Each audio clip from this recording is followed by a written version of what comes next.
It was a Tuesday, a day of comforting, domestic rhythms. In the warm glow of their Detroit bungalow's kitchen, Simone Grant wiped down the last of the dinner dishes. The scent of roasted chicken and rosemary still hung in the air.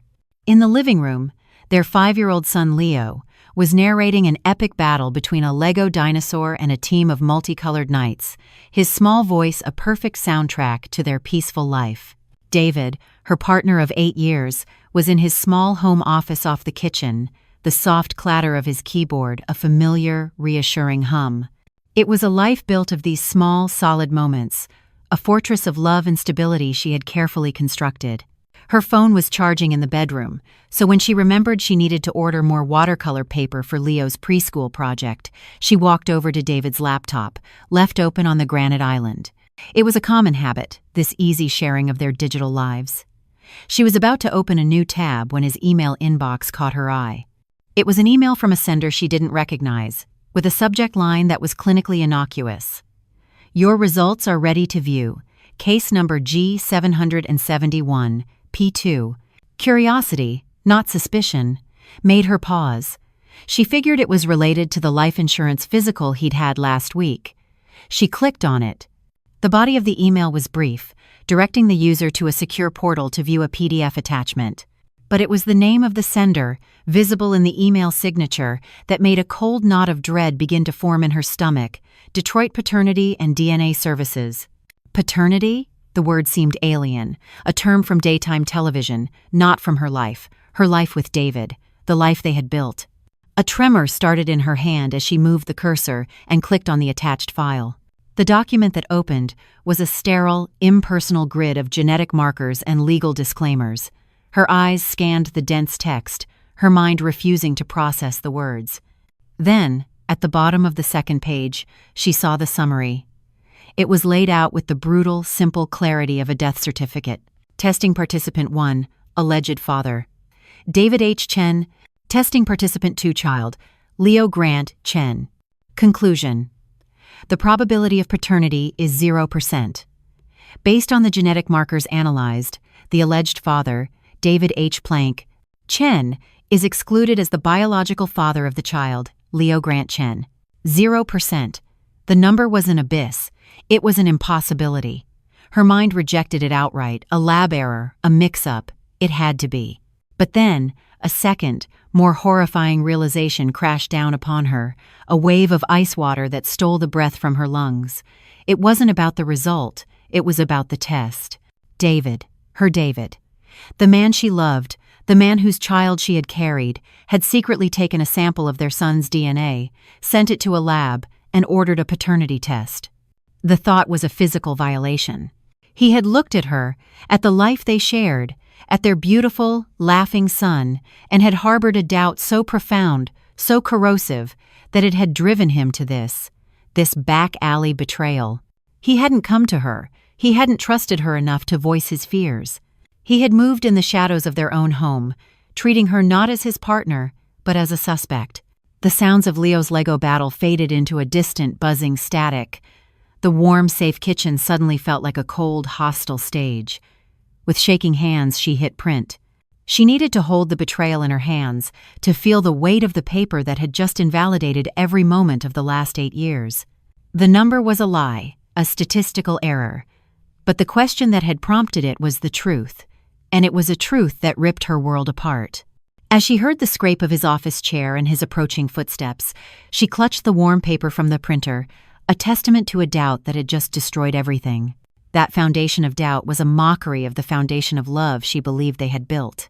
Her mind recoiled from the cold, sterile printout and fled back in time, back 8 years to a life before the house, before Leo, before the lie.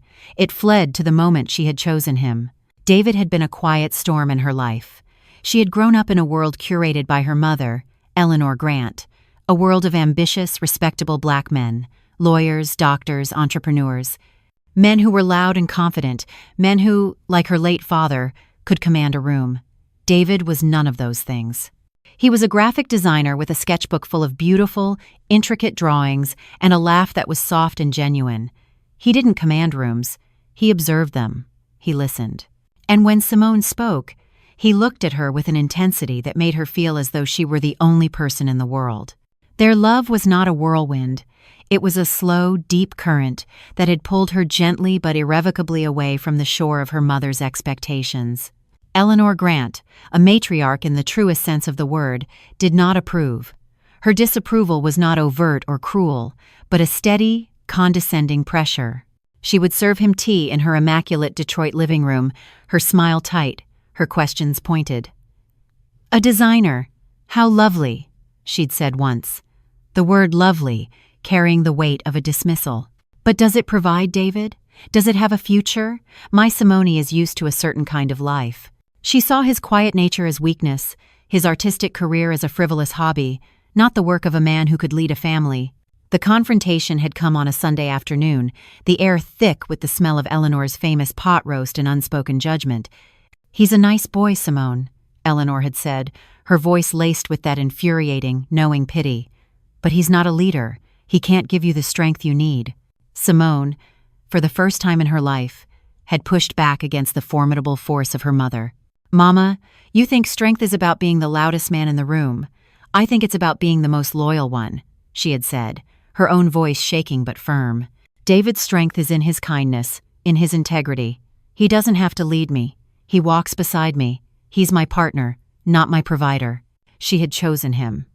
In that moment, she had chosen their shared future over her mother's carefully constructed blueprint for her life. It was the first great sacrifice she had made for their love, and it had felt like a declaration of independence. Their relationship felt stronger, more authentic, because it had been forged in defiance. She believed their partnership was a fortress, built on a foundation of mutual respect, and a love so true it could withstand any external pressure. Now, standing in her kitchen with the proof of his betrayal clutched in her hand, the memory of that long-ago battle felt like a bitter joke. She had fought for him, defended his honor, and staked her entire future on the belief that their trust was absolute. She never imagined the treachery would come not from the outside world, but from within the very walls of the fortress she had fought so hard to build. And the first great stone of that fortress, the one that was supposed to make them unbreakable, was the child he now secretly believed wasn't his. That child, the beautiful, innocent boy now playing in the other room, was supposed to be the keystone of their fortress. The memory of his creation, so vivid and now so contested, flooded Simone's mind. It wasn't an easy journey. After 2 years of trying, the positive pregnancy test had felt like a miracle, a joyous, private celebration between them. Her mother, Eleanor, had been ecstatic, her earlier reservations about David melting away in the face of becoming a grandmother. For a few blissful months, their future seemed perfect, a straight, sunlit path. Then, at 20 weeks, the complications began. The diagnosis was placenta previa, a serious condition that came with a battery of frightening risks and one non-negotiable prescription: immediate and indefinite bed rest. Her world, once vibrant and active, shrank to the 4 walls of their bedroom. The life she had known was put on hold, her body becoming a vessel whose only job was to stay still, to protect the fragile life inside her. Those were the longest 4 months of her life. The days bled into one another, a monotonous cycle of anxiety and boredom. She, a woman who prided herself on her independence, was now utterly dependent, a prisoner in her own home. But through it all, David had been her unwavering anchor. He transformed. The quiet, thoughtful man she loved became a fierce, tender protector. He became her hands and feet, her connection to the world outside their bedroom. He took over everything. He learned to cook her favorite meals, his first few attempts comically bad, but he persisted until he perfected them. He did the grocery shopping, the cleaning, the laundry, all while juggling his own demanding freelance design projects. He converted his work setup, cramming his large drafting monitor and computer onto a small desk in the corner of their bedroom, just so he could be near her during the day. But it was his emotional support that had truly solidified their bond. He would read to her for hours, his calm voice a soothing balm on her frayed nerves. He learned to give the most incredible foot massages. He would come home with small, thoughtful gifts, a bar of her favorite lavender soap, a pint of ice cream he knew she was craving. He set up date nights in their room, balancing his laptop on a stack of pillows so they could watch movies while eating takeout from her favorite Thai restaurant. He listened without judgment to her middle of the night, fears about the baby's health, holding her and whispering reassurances until she fell back asleep. During that long, terrifying ordeal, they weren't just a couple in love anymore. They were a team, a single unit fighting a quiet, daily battle. When Leo was finally born, healthy and screaming with life, the moment felt like a shared victory, the triumphant end to a war they had waged and won together. She remembered looking at David in the hospital room, his face awash with tears as he held their tiny, perfect son for the first time. She saw the profound, unconditional love in his eyes, and she knew, with a certainty that felt as solid as the earth itself, that their bond was unbreakable. The birth of their son had been their shared miracle. David had been her constant protector, her devoted partner.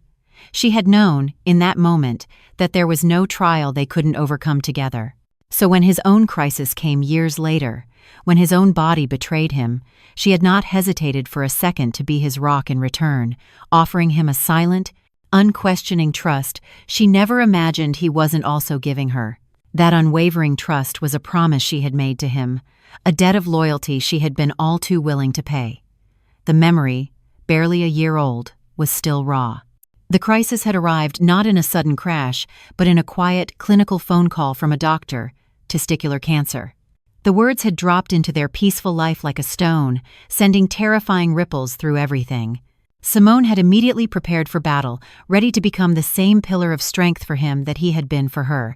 But his reaction was not what she expected. Where she had craved his constant presence during her time of need, he craved an immediate, impenetrable solitude. He became a stranger in their own home. He went to his oncology appointments alone. He would return and retreat to his office for hours, the door closed, offering only clipped, vague assurances like "it went fine" or "the doctor is optimistic." He didn't want to talk about the prognosis, the treatment options, the terrifying details that were consuming her thoughts. "I just need to process this my own way, Simone," he'd said one night, his voice gentle but firm, creating an unbreachable distance between them. "It's my body, my fight. I don't want to burden you with it. Please, just trust me. I'll get through this, and we'll come out the other side. Stronger." It was agonizing. She felt shut out, helpless. Her mother, of course, had stoked her fears. "A man is supposed to lean on his wife in times like this, Simone," Eleanor had said over the phone. "What is he hiding in all that silence?" But Simone had pushed her mother's suspicions away. She remembered how he had sat by her bed for months, supporting her in exactly the way she had needed. Now, she had to do the same for him. She had to honor the way he needed to fight his battle. So she made a conscious, painful sacrifice. She gave him her trust. She gave him the space he asked for, a gift that cost her dearly in sleepless nights and silent anxiety. She never pushed, never pried. She focused on keeping their world stable, creating a bubble of normalcy and love for Leo, ensuring that the home David returned to each day was a sanctuary, not an interrogation chamber. She would sit in the living room, hearing his deep, rattling coughs from a chemo session through his closed office door, and her heart would break with the need to go to him. But she would stay put. She was trusting him. When the treatment was over, and the doctors finally, blessedly, declared him in remission, he had collapsed into her arms, his body thin and weak, but his spirit returning. "I couldn't have done it without you," he'd whispered, his face buried in her neck. "Thank you for trusting me, for giving me the space to fight. Thank you." She had held him, believing their partnership had passed its final, most difficult test. She believed his gratitude was for her patience, for her quiet strength. Now, standing in the kitchen with the DNA test clutched in her fist, the ugly, sickening truth was clear. His silence hadn't been a shield to protect her, it had been a smokescreen to hide a truth he couldn't face. And her trust hadn't been a sacred gift, it had been a convenient opportunity. An opportunity for him to grieve a reality he was hiding from her. An opportunity to investigate her, to put their son's very existence on trial without her ever knowing. The sound of his office door opening, the soft tread of his footsteps on the hardwood floor, pulled her sharply from the past. The time for silent trust was over. It was time for a reckoning. David walked into the kitchen, a tired but gentle smile on his face, a smile that died the instant he saw her. Simone stood by the kitchen island, rigid as a statue, the printed DNA report clutched in her white-knuckled fist. The warm, domestic air of moments before had become thick with a cold, electric tension. He saw the paper, saw the look in her eyes, and the color drained from his face. He knew. "I stood up to my mother for you," Simone's voice began, low and trembling with a rage that had been forged in the fire of her memories. "I put my body and our son's life on the line for 4 months, trapped in a bed, trusting you. I gave you my blind faith when you were sick, defending your silence when every instinct told me something was wrong." Her voice rose with each remembered sacrifice. "And this is how you repay me? This is the thanks I get? You spy on me? You go behind my back and test our child, our Leo, because you thought I was some cheap whore sleeping around?" She didn't wait for an answer. With a cry that was a mixture of a sob and a scream, she threw the paper at him. It fluttered through the air between them, a white flag of surrender from a war she never knew they were fighting, before settling on the hardwood floor. He didn't flinch. He didn't get angry or defensive. He just stood there and took it, his shoulders slumping as if under a physical weight. The reaction was so alien to what she'd expected, so completely dissonant with the actions of a suspicious husband, that it momentarily stunned her into silence. The expression on his face wasn't indignation.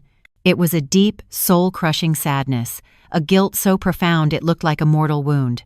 Slowly, as if his limbs were made of lead, he bent down and picked up the report.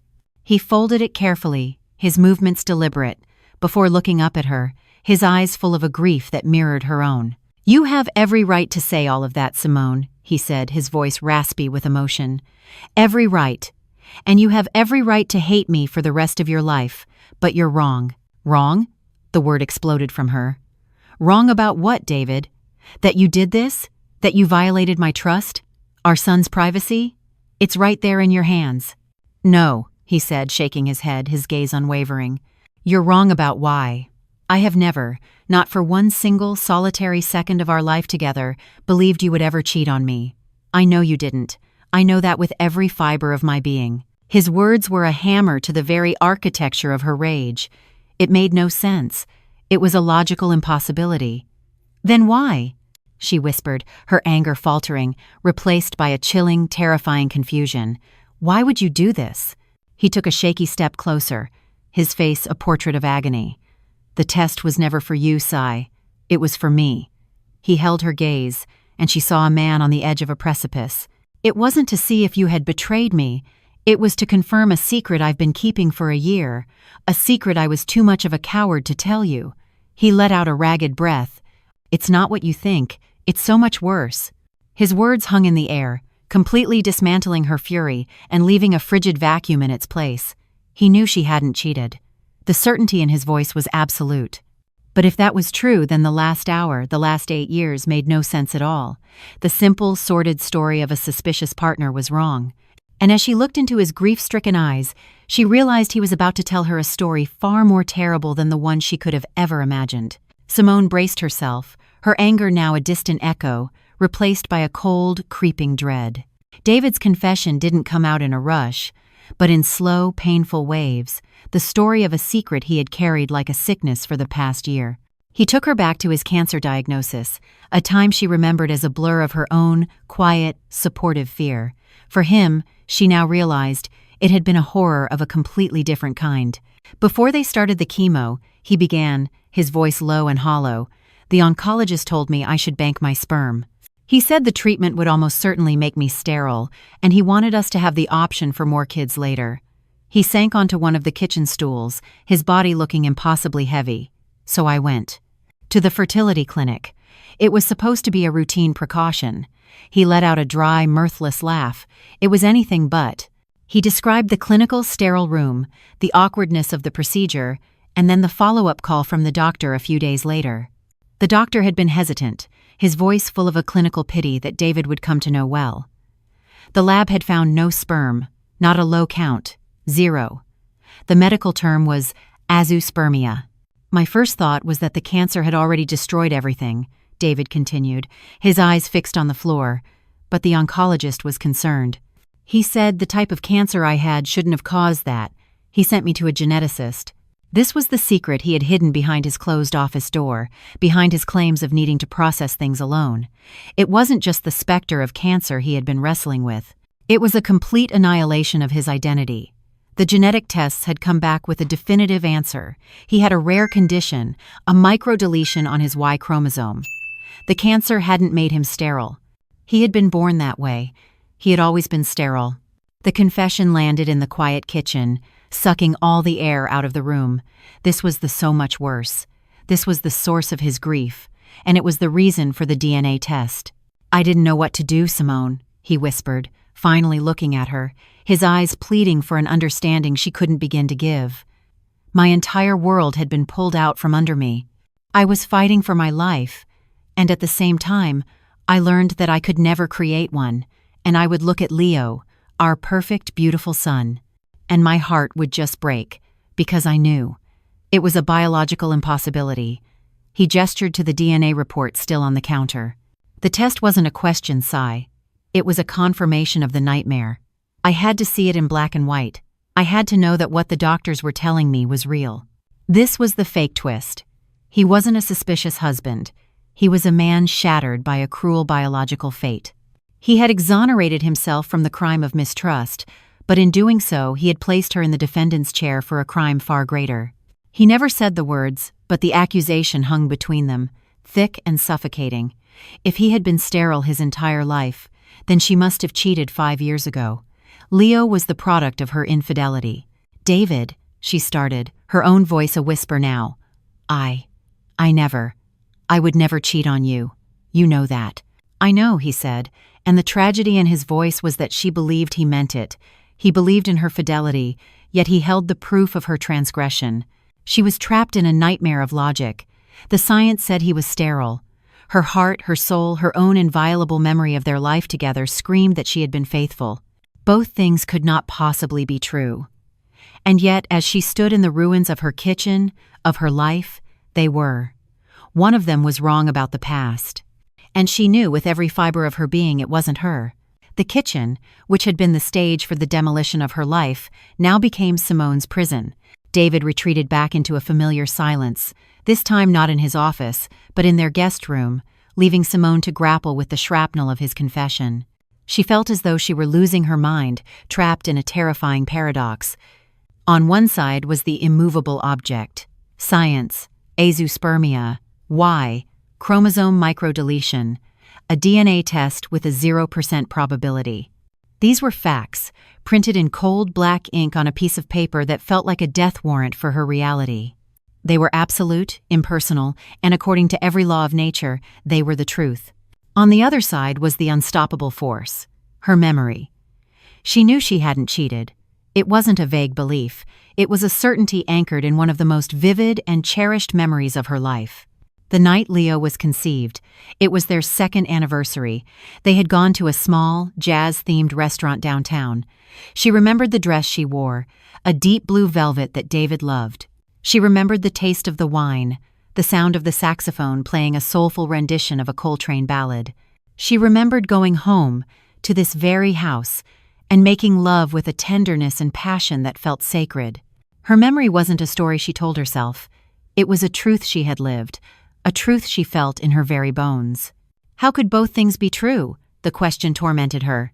For 2 days, she barely slept, her mind endlessly replaying her past, searching for a crack, a forgotten moment, a drunken night that never happened. Had she lost her mind? Was it possible to betray the love of your life and have no memory of it? The thought was so antithetical to her own identity, so completely alien to the person she knew herself to be, that it felt more insane than the paradox itself. Finally, unable to bear the suffocating weight of the impossibility alone, she called Maya.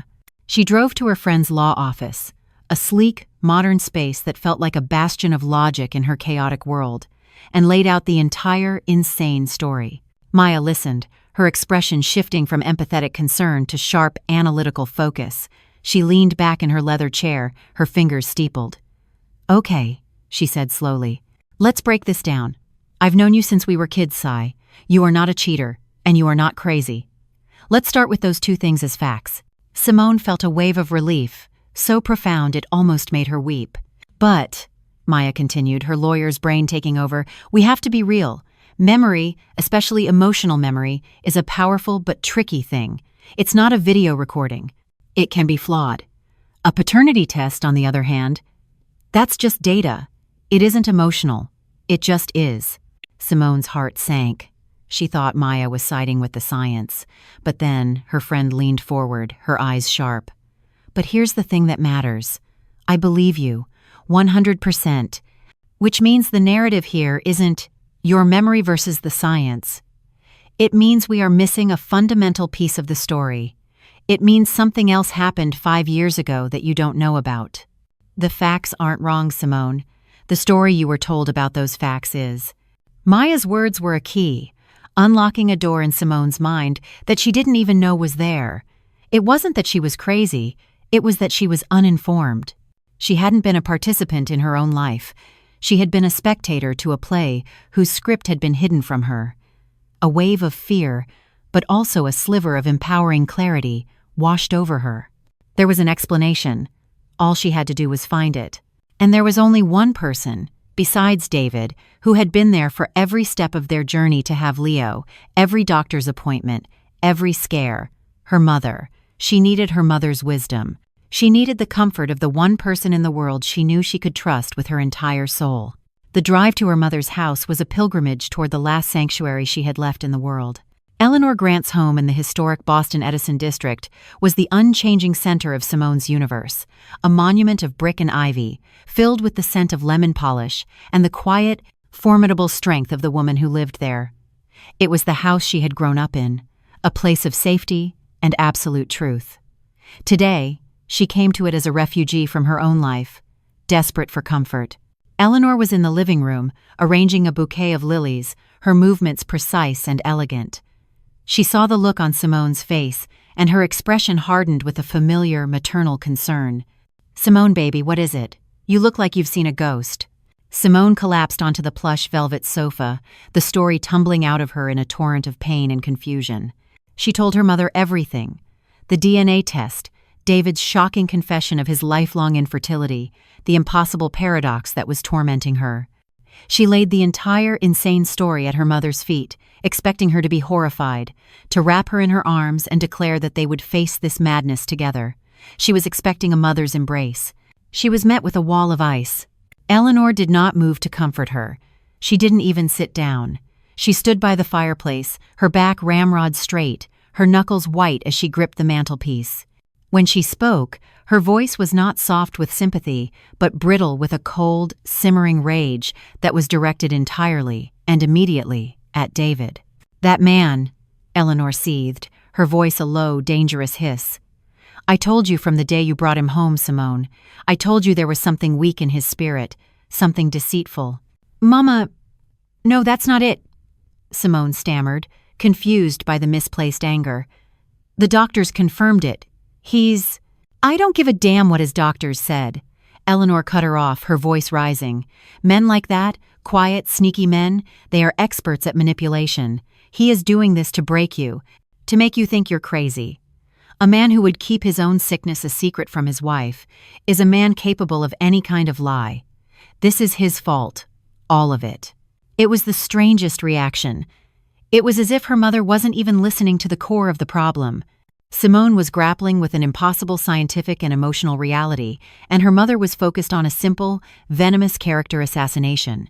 Every time Simone tried to steer the conversation back to the central mystery, how could Leo not be his if I was never with anyone else? Eleanor would aggressively deflect, circling back to David's supposed treachery. Simone, who had come here seeking clarity, found only a thicker, more suffocating fog. A small, cold seed of a new and even more terrible suspicion began to take root in her mind. Her mother wasn't behaving like a grandmother shocked to her core by a revelation about her grandson's paternity. She wasn't behaving like a mother whose daughter was in the midst of a psychological crisis. She was behaving like a cornered animal, spitting and clawing to protect a secret. The most chilling part was what her mother wasn't. She wasn't surprised. Simone drove away from the immaculate brick house 20 minutes later, the scent of lilies clinging to her clothes. She had come seeking an anchor and had been handed a stone. Her mother's fury wasn't the righteous anger of a protective parent, it was the panicked lashing out of a gatekeeper whose gate was about to be breached. For the first time in her 40 years of life, a question she never thought she would be capable of forming, a question that felt like the ultimate blasphemy, rose in her mind. What if David wasn't the only person who had been lying to her all along? The seed of suspicion, once planted, grew into a suffocating vine, choking out the last vestiges of Simone's lifelong trust in her mother. She drove straight from Eleanor's house to Maya's office, her mind a chaotic whirl of disbelief and a new, terrifying clarity. "She wasn't surprised, Maya," Simone said, pacing the length of her friend's office.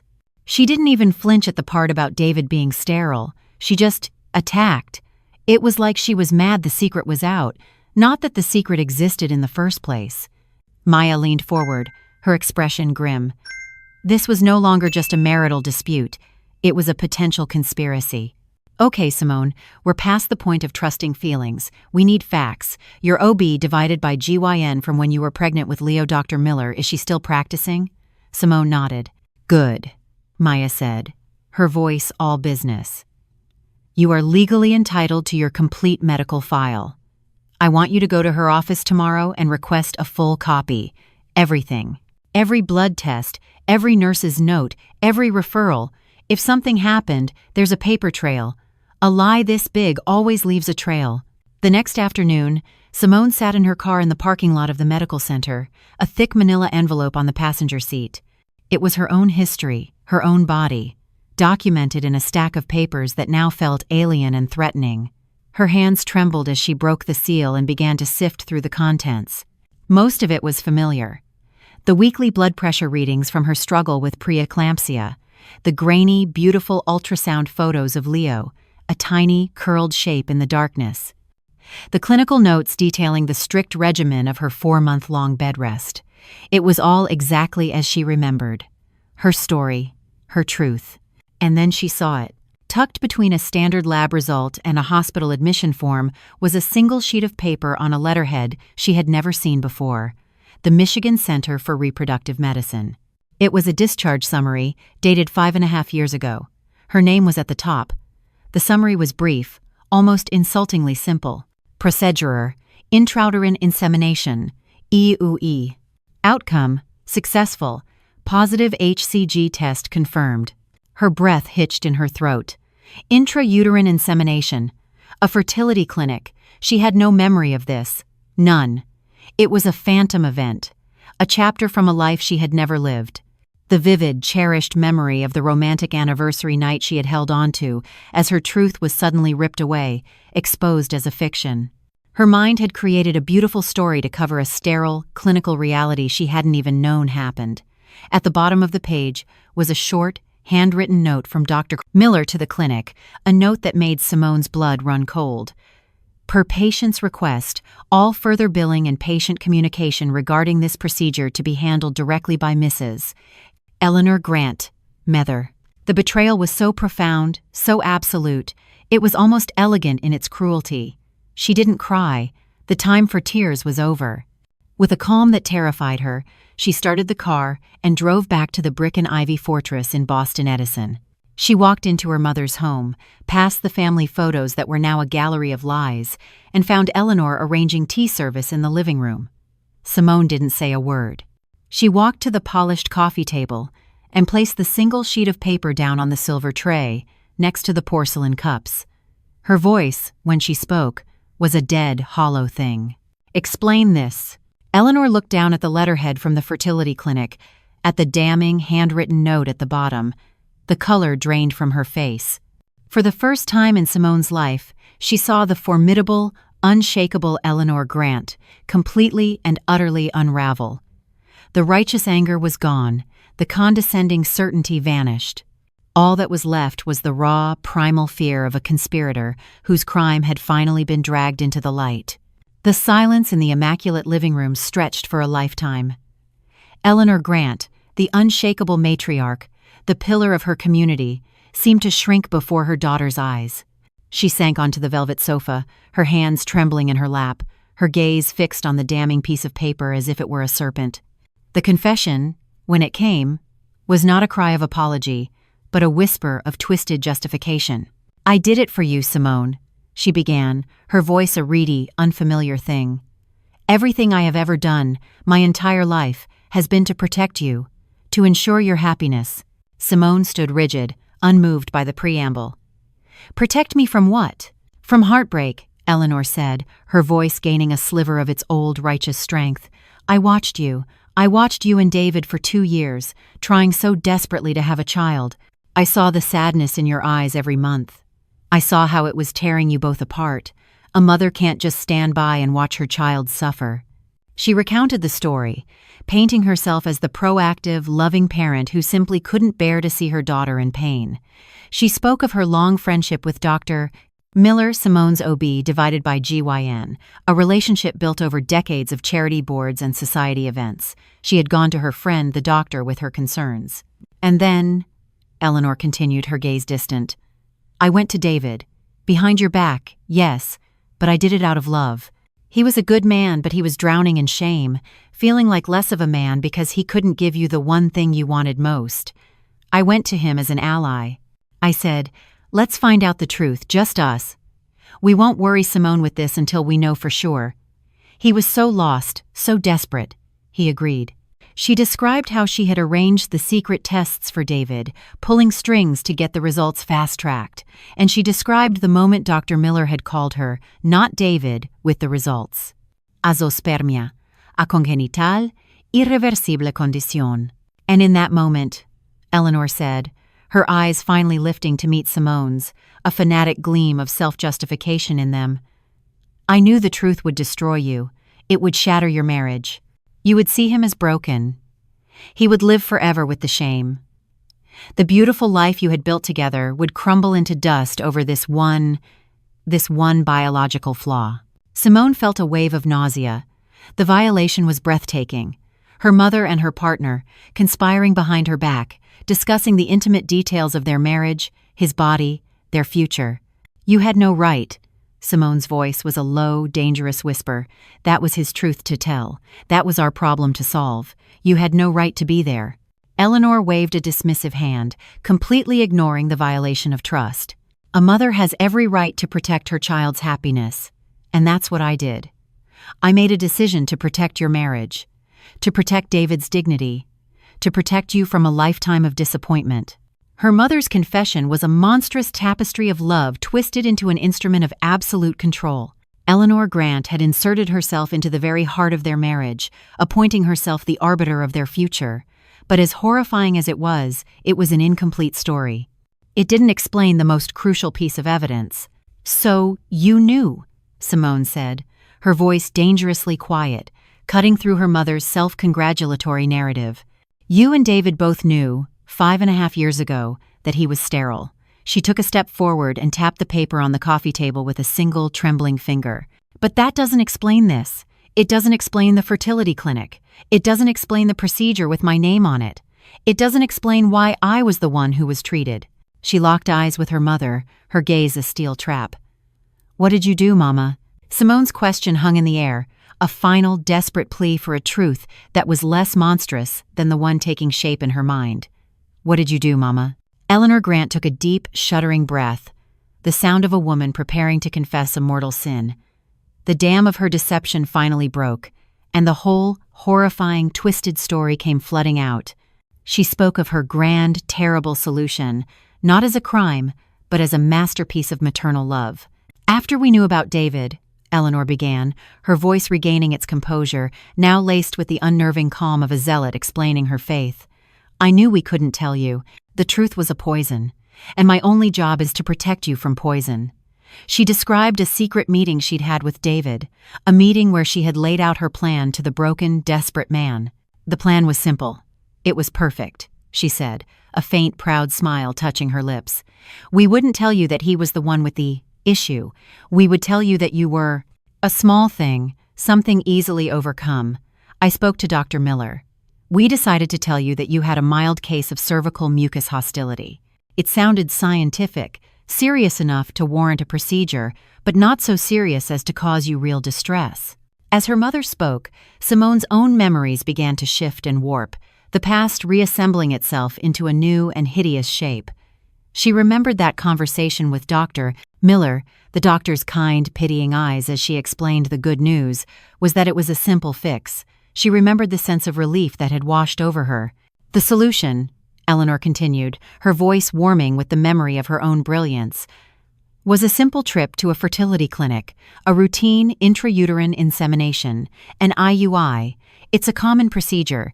We told you it was just to give David's sperm a helping hand, a better chance of reaching the egg. It was a clean, medical, and hopeful solution. It gave you the child you craved, and it saved David from a lifetime of shame. It was a victimless act, Simone. A loving act. A victimless act. The words were a monument to her mother's delusion. The final, terrible piece of the puzzle slid into place, and the cherished memory that had been Simone's anchor through this entire ordeal, the romantic anniversary night, shattered into a million pieces. It was a lie. A ghost. A story her own mind had concocted to fill the terrifying void of the truth. Her brain, knowing a child had been conceived, had written a beautiful, loving origin story to protect her from the sterile, clinical reality of what had actually happened. She had been treated like livestock, inseminated with a lie of omission on a cold, vinyl-covered table. Her partner and her mother had stood by and watched. They had let her believe a fiction for more than 5 years. The realization was a physical blow. She felt a wave of dizziness, her hand flying to her mouth to stifle a gasp. Her body, her child's origin, her most sacred memory, it was all a lie, a script written and directed by her mother, with David as the tragic, co-signing actor. One final, horrifying question remained. "The sperm," Simone whispered, the words barely audible. "If it wasn't David's, whose was it?"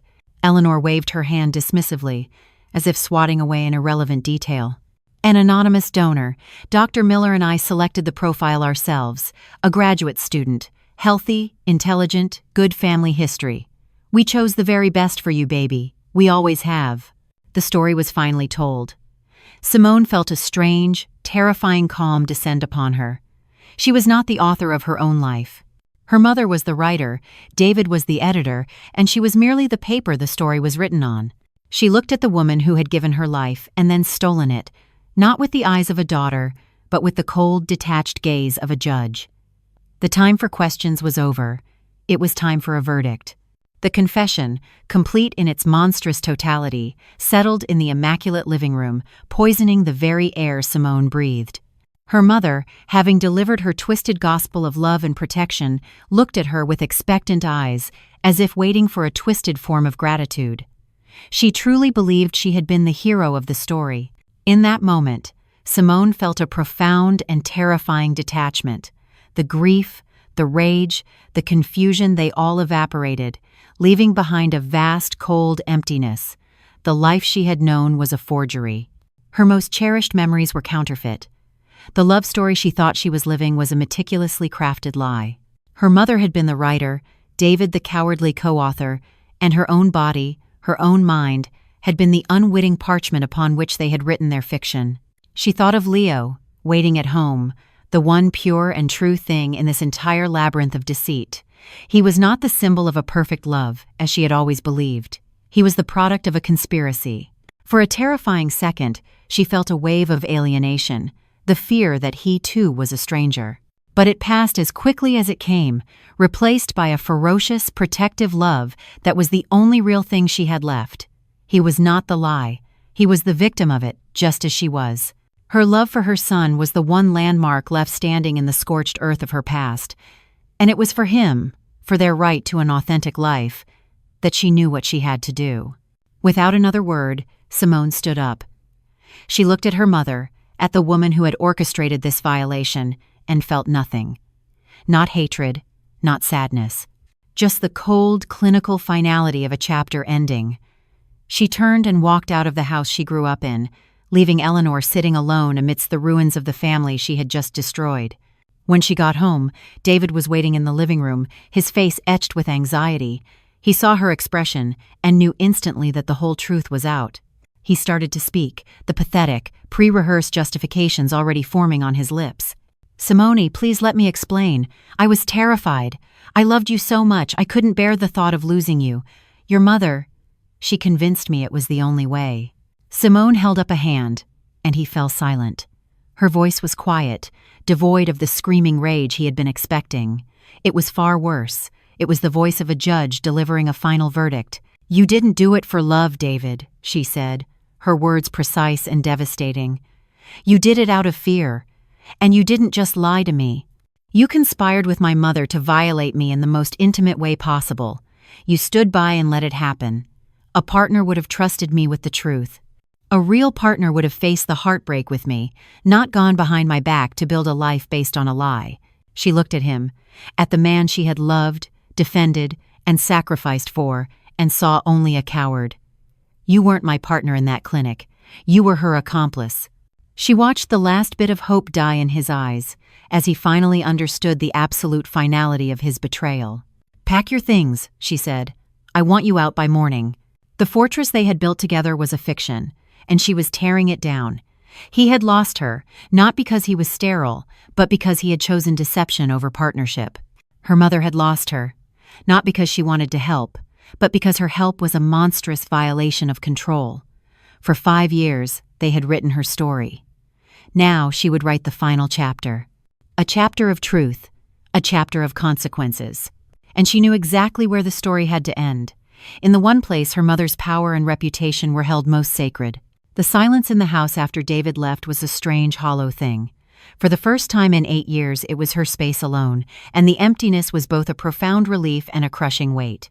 The storm of the initial revelation had passed, leaving behind the cold, hard landscape of the truth. Simone's purpose, which had been a vague, formless need for answers, now crystallized into a single, clear objective.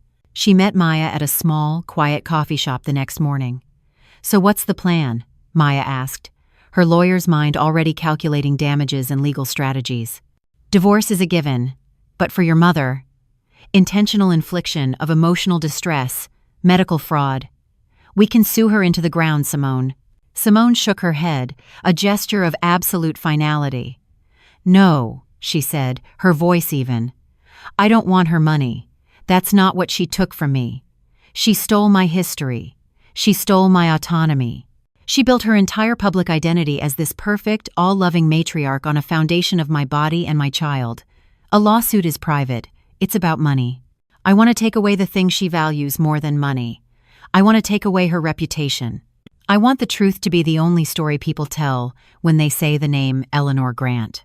Maya's eyes widened slightly as she understood the depth of Simone's intent. "You want to go public. I want to go biblical," Simone corrected. "I want to tell the truth in the one place her power is absolute, the one place her reputation is unimpeachable. I'm going to do it in her church." The plan, in its elegant cruelty, was perfect. Eleanor Grant wasn't just a regular member of the First Bethel AME Zion Church. She was an institution within it. She was the long-serving head of the women's ministry, a deaconess, the matriarch whose opinion held more weight than the pastor's on most matters. The church was her stage, her kingdom, the source of all her social power. To unmask her, there wasn't just an act of revenge, it was an act of dethronement. A quick search on the church's website by Maya provided the perfect opportunity. In 2 weeks, the church was holding its annual Women of Grace Sunday service. This year's guest of honor, who would be presented with the first ever Matriarch of the Year award for a lifetime of service and devotion, was Eleanor Grant herself. The poetic irony was so thick it was almost suffocating. "It's too perfect," Maya breathed. The strategy was simple. They wouldn't interrupt or cause a scene. That would be messy, and could easily be dismissed as the hysterics of a daughter having a breakdown. Simone, as Eleanor's beloved and devoted child, called the church office and formally requested a 5-minute slot on the program to pay a special tribute to her mother. The request was granted immediately, with delighted enthusiasm. For the next 2 weeks, Simone prepared. She didn't write a speech. The story was a part of her now, etched into her soul. She spent her time with Leo, her love for him a clarifying force, a constant reminder of what was real and what she was fighting for. She gathered her evidence, the DNA report, the letter from the fertility clinic, not as props to be brandished, but as sacred texts, physical proof of her stolen history. She was terrified. The thought of standing before the community she had known her entire life and detonating a bomb in the middle of it was nauseating. But the need to own her own story, to speak her own truth after it had been silenced for so long, was a force far more powerful than fear. On the morning of the service, Simone stood before the mirror in her bedroom. She was not dressing for church. She was dressing for battle. She chose a simple, elegant sheath dress, the color of a clear winter sky. In her purse, she placed the folded papers Exhibits A and B in the trial of Eleanor Grant. She looked at her own reflection and saw not a victim, but a witness. The sole living witness to the truth of her own life. Her mother was about to be honored as a matriarch of grace. Simone was about to walk into God's house and testify to the true, monstrous nature of that grace. The interior of the First Bethel, AME. Zion Church was just as Simone remembered from her childhood.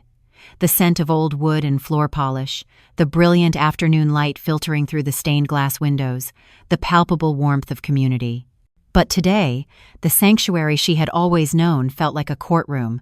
The pews were filled with the pillars of her community, faces she had known her entire life. It was a full house, all here to celebrate her mother. Eleanor Grant sat in the front pew, a queen holding court. She wore a tailored cream suit and a hat adorned with a single, elegant white rose. She looked regal, benevolent, the very picture of the matriarch they were there to honor. As the gospel choir sang a final soaring hymn, Simone's heart hammered against her ribs, a frantic, trapped bird. She saw David sitting a few rows back, his shoulders slumped, his face pale and drawn. He knew what was coming. He was here to witness the final consequence of their shared lie. The pastor, a kind, booming man who had known Simone since she was a little girl, finally stepped to the pulpit. He spoke glowingly of Eleanor's decades of service, her leadership, her unwavering grace. The congregation murmured their amens and hallelujahs. Finally, he smiled warmly at Simone. And now, to offer a special tribute to our beloved honoree, I'd like to invite to the stage the fruit of her love and the pride of her life, her daughter, Simone Grant. A wave of warm, expectant applause followed Simone as she walked from her pew to the stage. Every eye was on her. She felt the weight of their collective story, their shared history. She could feel her mother's proud, beaming smile on her back.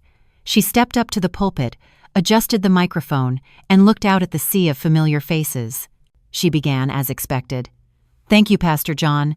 I am truly honored to be here today, to speak about my mother, Eleanor Grant, and the profound, life-altering impact she has had on my life." She paused, letting the words hang in the silent, sacred space. Her mother nodded, a tear of pride glistening in her eye. Then, Simone's tone shifted. The practiced warmth fell away, replaced by a quiet, raw, and unshakable intensity. "My mother has always taught me that the house of God is a house of truth," she said, her voice clear and carrying to the back of the church. "And in that spirit of truth, I am here today to testify, not to my mother's grace, but to the true nature of her control." A confused murmur rippled through the front pews. Eleanor's proud smile faltered. Simone didn't shout. She didn't cry. She simply told the story, her voice a steady, devastating metronome of facts. She told them of her and David's painful struggle to conceive. She told them of a secret medical test, conducted on her partner without her knowledge. She told them of being lied to, of being told that she was the one with a medical problem. She told them of being sent to a fertility clinic for a procedure she was told was one thing, when it was, in fact, another.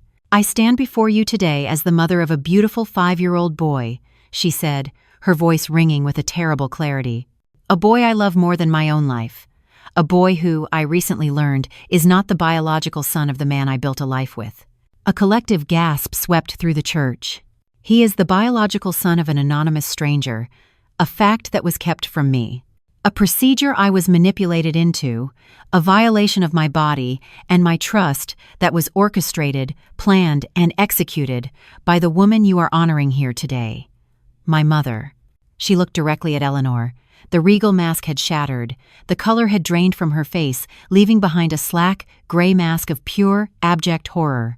She was exposed, shamed, and dethroned in the heart of her own kingdom, before the very people whose respect she valued more than anything.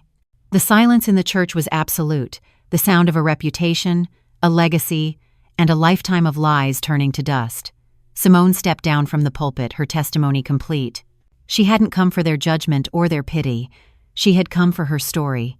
And now, for the first time in 5 years, it was finally hers. Simone stepped down from the pulpit into a maelstrom of silence. The gospel music had died. The pastor stood frozen behind her, his mouth agape. Every face in the congregation was turned towards the front pew, where Eleanor Grant sat, no longer a queen on her throne, but a statue of ash.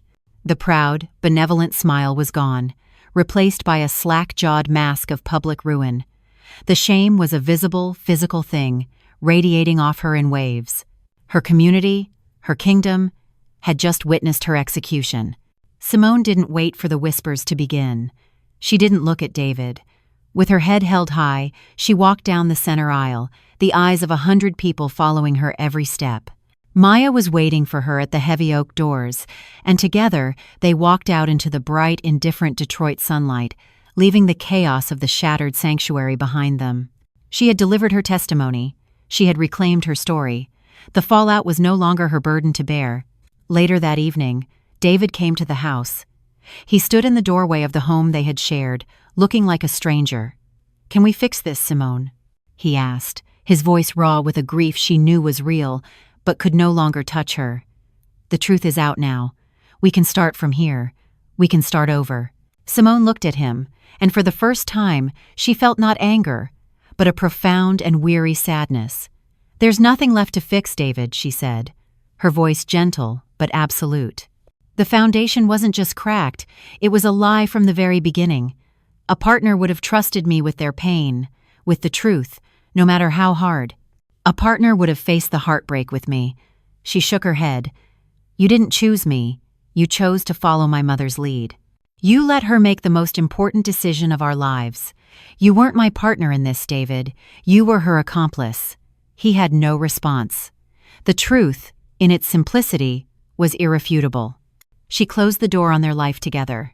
The months that followed were quiet. The scandal in the community was a firestorm, but Simone refused to add any more fuel to it. She cut off all contact with her mother. She focused on the only thing that mattered: Leo. Her victory, her satisfaction, was not loud or explosive. It was in the quiet, everyday moments of her new, authentic life. It was in being able to look at her beautiful, happy son and know that his story was now hers to protect and, one day, to tell. The truth of his origin was no longer a monstrous secret, but a complex story of human failing, of misguided love, and of his mother's fight to reclaim their reality. She would be the sole narrator of his history, and she would tell it with honesty and love. Her life was no longer a story written by others. She was finally the author. Her legacy wasn't the one her mother had tried to engineer, nor the one she had tried to build with David. Her legacy was the resilience she would teach her son, the importance of a truth that was entirely their own. One sunny afternoon, she and Leo were in the backyard. She had finally opened the watercolor paper she had ordered on that terrible night weeks ago. As she watched Leo paint a gloriously messy, vibrant picture of a dinosaur, she felt a sense of peace settle over her, a peace she had not felt in years. It was not a perfect life, but it was a true one. And for the first time, it was completely, unequivocally, hers. If you were Simone, what would you have done about David? His betrayal was immense, but it came from a place of fear and manipulation, not malice. Would you have found a way to forgive him and co-parent Leo together, or was his choice to participate in the lie an unforgivable act that required a complete break? Share what you would have done below. The Detroit winter gave way to a tentative spring, and with it, a quiet, fragile sense of new beginnings bloomed in Simone's home. The storm had passed. The gossip in the community had faded to a whisper. David was gone, having moved to the West Coast to start over. Her contact with her mother was a thin, strained thread, polite, infrequent phone calls about Leo, with the vast, unbridgeable chasm of her betrayal lying unspoken between them. Simone's victory had not been loud, but its effects were profound. Her life was her own again. In the quiet months that followed her testimony, she had embarked on a new, deliberate project, the careful, honest reconstruction of her own history. The discovery that her most cherished memory was a lie had been a devastating psychological blow, making her question every part of her own story. The healing, she discovered, was not in forgetting, but in the conscious act of creating new, authentic memories. On their kitchen counter, where David's laptop had once sat, there was now a large glass jar, labeled "Our Story Jar." Every Sunday evening, she and Leo would sit together. Leo would draw a picture of his favorite moment from the week, and Simone would write down a corresponding memory on a small slip of paper. It might be as simple as the taste of the hot chocolate they'd had at the park, or the sound of Leo's laughter as he learned to ride his bike without training wheels. They would fold the papers and put them in the jar, a growing archive of small, undeniable truths. She had learned the hardest lesson of all, that love, even a mother's love, could be a devastating instrument of control, and that memory could be a beautiful, but treacherous, fiction. Her revenge had not been about destroying her mother's reputation, but about reclaiming her own narrative. She was no longer an unreliable narrator of a life written by others. She was now the fiercely reliable author of her own story, and the sole truthful historian of her son's. Her peace was not found in the silence of her enemies, but in the quiet, joyful ritual of building a future on a foundation of her own making, one true memory at a time.